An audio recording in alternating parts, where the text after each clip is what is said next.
My name is Sarah Stone, and I'm going to be reading the beginning of my story, Rising with the Seas, from the new Madville Publishing anthology, Taboos and Transgressions, Stories of Wrongdoings.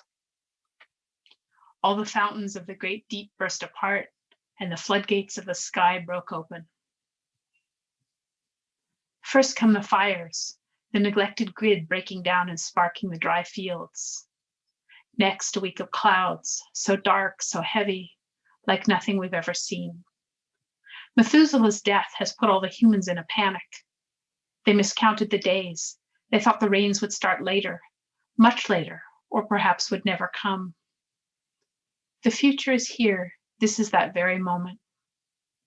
I run down the streets looking for my sister, my twin, Azy, who's broken out of our pen again.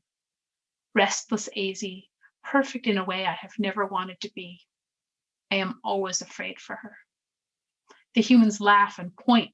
A goat, she's running away, catch her. I'm faster than all of them.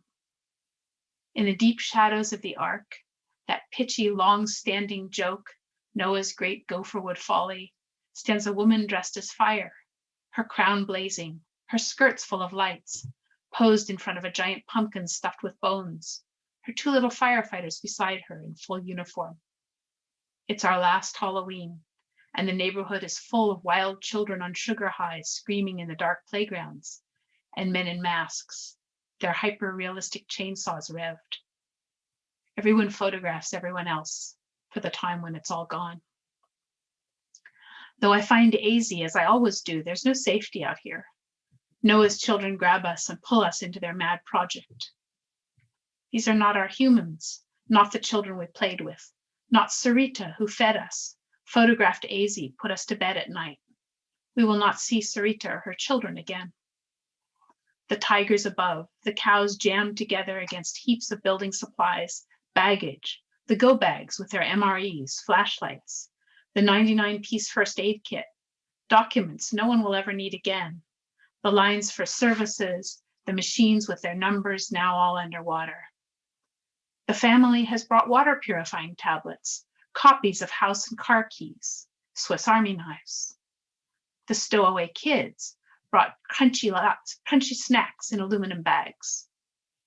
The kids have their cell phones and chargers, their laptops, their devices. They have never lived without them.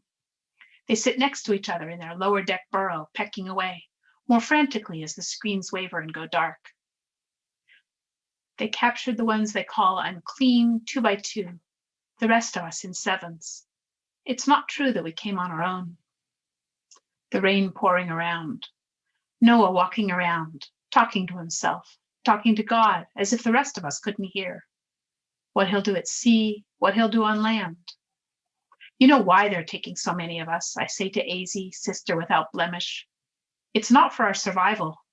As soon as we hit land, Noah's going to build an altar. He's not talking about burning barley.